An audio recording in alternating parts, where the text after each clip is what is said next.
Hey, what's up everyone? Ben here, and wanted to record a video to kind of take you along on some audio things that I had some issues with over this past weekend, and some frustrations I had, and was trying to troubleshoot some things, and so thought I would share what I think I've discovered with you and let you listen to what I think I've discovered in these audio issues I had. So quick rundown.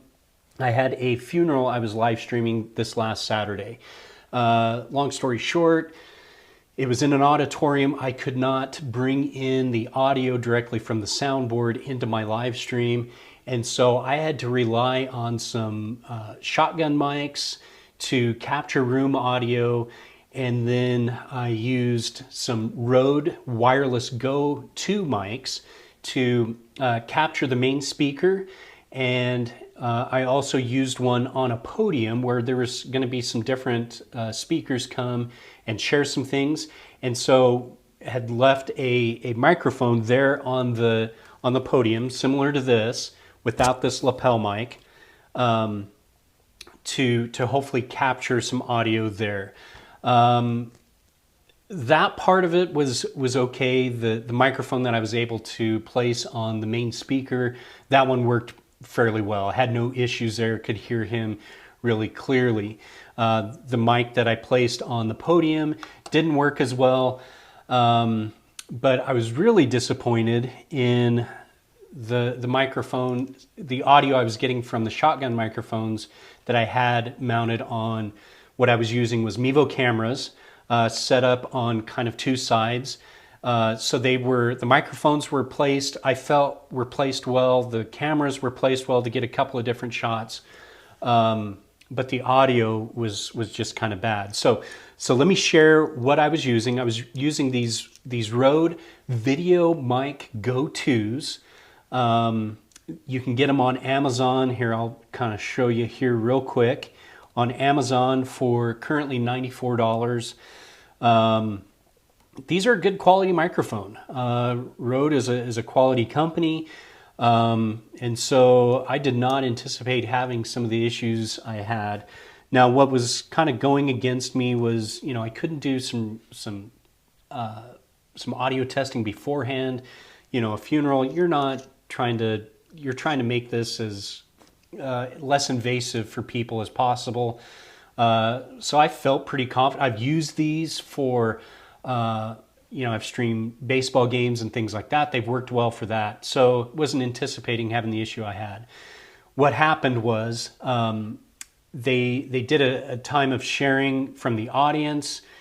And so trying to capture the audio from the audience, I had in the Mevo camera apps, and what I'm going to show you, I was using multicam, so this will look a little bit different, but in these audio settings that you can look at here, you'll see in my current audio setup, you'll see the green lights in the upper half to 3/4, and you'll see my settings are at about 75%, both for the output and the microphone itself.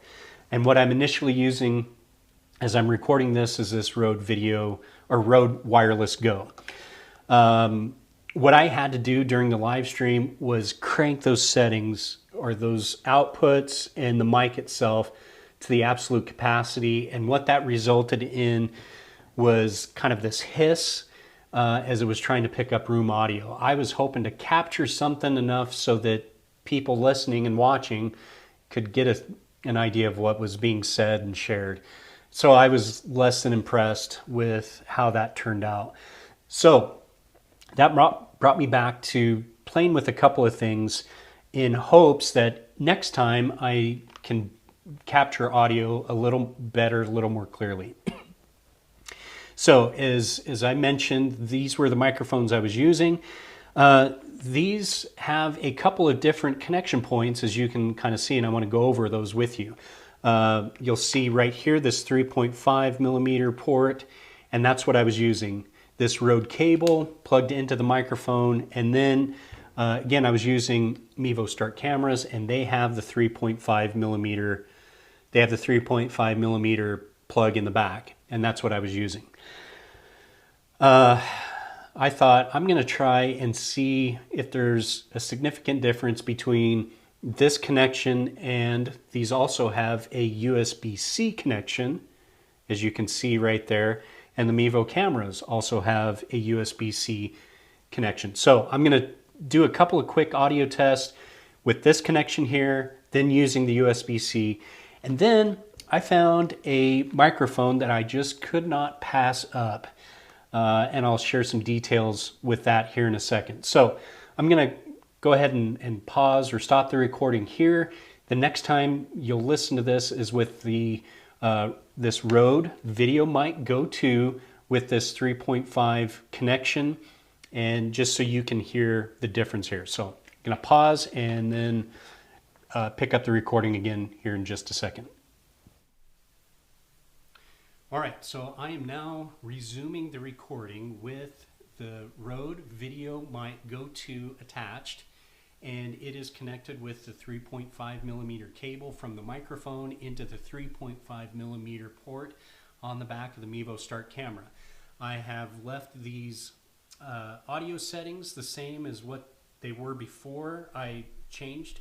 So we're at about 75% output on the mic and on the overall output itself. I'm using Ecamm to capture all of this, and so I am leaving these settings at about 75% as well, about 3/4. So this is that audio setting.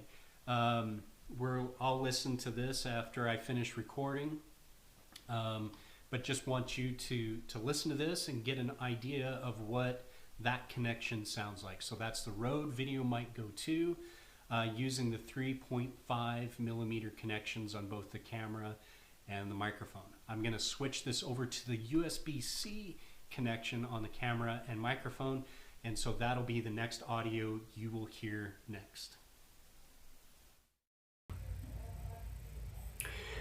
All right, so the audio you are now listening to is from the Rode VideoMic GO II using the USB-C connections from both the camera to the microphone itself. And you can see here in the audio screen of the Mevo Multicam app, you can see where the green indicators are, and you can see that it's a good, strong signal. In fact, I feel like that's probably where things should have been.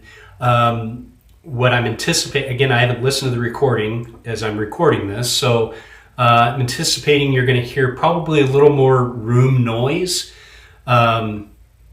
So I don't know, but what I'm looking for is a stronger signal where I've got more room to adjust. I didn't have that before. I felt like I was up as high as I could go, maxed out, and still didn't have enough volume, enough that the mic was capturing to be able to send that out. So that was my frustration. And as I'm looking at the levels here, and I'm looking at the levels here in Ecamm, I'm getting a strong green into yellow, and it's actually sometimes hitting the red, and I'm seeing that in the same thing on the Mevo app as well. We're hitting the red here every so often. So that tells me I'm getting, a lot stronger signal than I was with the other connection. So I'm going to go ahead and stop the recording here, and then I'm going to go back to the Rode Wireless Go, as I want to talk about this other mic that I found and do an audio test of that as well. So I'm going to go ahead and stop the video here and pick up with introduction into this other microphone. All right, so back to using this Rode Wireless Go with the lapel, just so we're not getting confused on what we're doing here.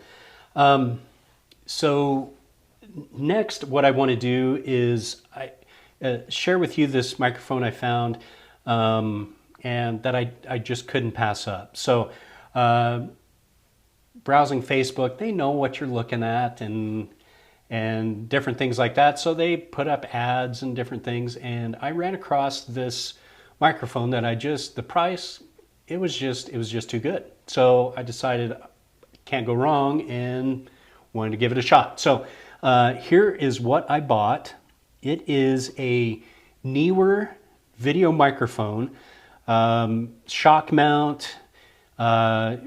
They kind of market it to, you know, a microphone for smartphones and tablets and even cameras.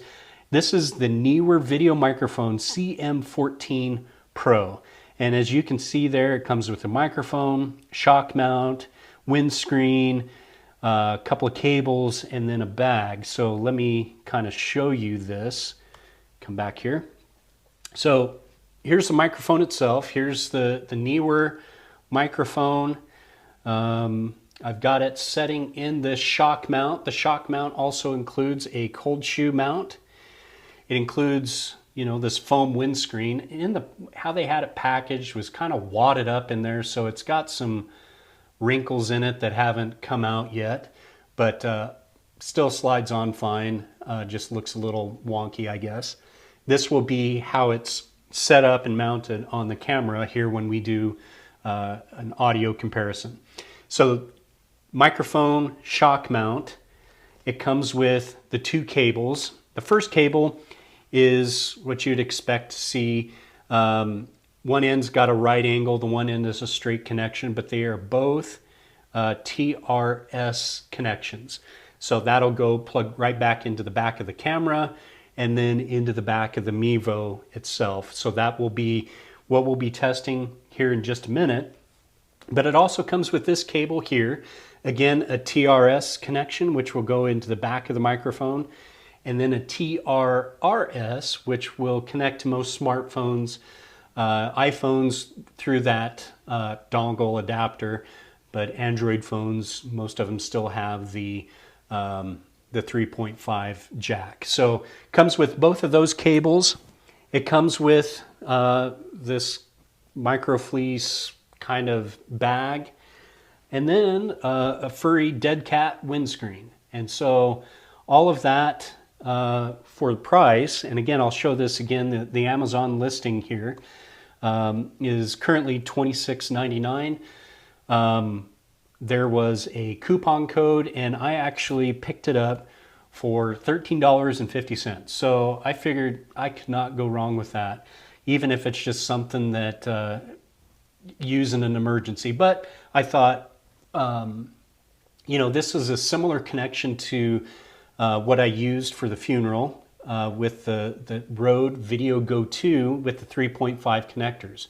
So I thought a $94 microphone compared to a $27 microphone, what's that sound going to be like? You know, what difference is that going to make? Is it going to be enough to justify the price difference? So wanted to record that for you and see what you thought. So I'm going to get this all connected and hooked up, and the next time that you'll listen to me is through this Neewer microphone connected with the 3.5 into the Mevo camera. So I'll pause the recording here, get that set up, and we'll resume with that. All right, so you are currently listening to audio being captured from that Neewer CM14 microphone. Again, the 3.5 connection from the microphone into the back of the Mevo camera itself. I'm going to show you the Mevo multicam, or not multicam, single cam app and audio settings, and so you can see where the green levels are hitting. Not quite half, probably in half to third. So this is probably going to be a quieter audio that you're listening to. But how does it compare to the same connection point as the Rode VideoMic? So this again is that audio connection of the Neewer with the 3.5 connection. I'm going to pause here and switch over to the Rode and let you hear that difference as a little more side-by-side comparison. All right, pause here. All right, so now that here is the Rode microphone, again connected, same 75% levels. Looks to be probably close to the same levels as I'm looking at the green lights and indicators there. As I'm looking at it in eCam, looks to be about the same levels as well. so then I guess the question becomes, is there a sound difference between the two? So again, this is the Rode, again with the 3.5 connection. I'll quickly go back to the Neewer mic. I'll go ahead and pause here. All right, so now I'm back to the Neewer microphone. Again, all of these things are they're mounted to the camera at the same point, same distance. Have not changed any of the audio levels. So you can see all of those are maintaining the same. In fact, in the reflection there, you can see the microphones mounted. They're on the camera itself. So kind of a weird way to show you, but there it is nonetheless. So, all right, I'm gonna go ahead and pause this recording here, and I'll share with you some of my final thoughts. All right. All right, so to close out the video, I'm back to this Rode Wireless Go, as you can see here, connected to this lapel. So what'd you think? I think personally, as I went back and listened to all of these, it's obvious that the Rode, when it's connected to USB-C, seems to give me the best overall adjustability probably in what I need going forward. So had a lot more overall volume at that 75% level. I've got room that I can drop that down, and I've got some room that I can still go up if I need to.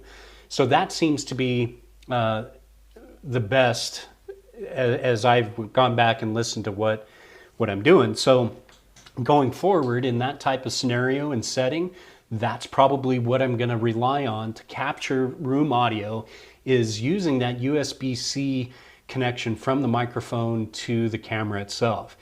As far as the audio from the Neewer mic and the Rode mic using the 3.5 connection, if you can hear a difference, great. I don't know as I could tell a distinguishable difference between the two. However, my preference is probably going to go to the Rode if I'm going to rely on that USB-C connection. That obviously is pulling some power from the camera itself to give us probably a better overall signal, a little more of a preamp, I guess. I don't know if that's what was designed for it to do or work in that way, but that's probably going to be what I'll rely on. I can't see how anybody could go wrong with this Neewer mic from what I've been testing so far. The sound itself is good, although the overall level is quiet. So maybe in different applications outside of how I'm using it currently, you might be able to get some better performance out of both of those microphones actually. I would say that's probably the biggest drawback currently, is just not enough, what I would say, gain to get the signal up to where it's usable and useful. So I've got some more testing that I'll probably do, on site in that type of setup going forward. But anyway, thought I would share what I found out so far with you, in case some of you are using these microphones in the ways that I'm using them too, in conjunction with Mevo cameras. Just with the Mevo ecosystem itself, you've got a lot of flexibility in audio connections and different ways of using these cameras and audio. So that's what's kept me using them and relying on these cameras. So that's what I've recorded this whole video with, is these Mevo cameras. So anyway, thought I'd share that with you, and hopefully it's useful to you. Thanks for watching. Now, where's that button? How do I stop this? Oh, there it is.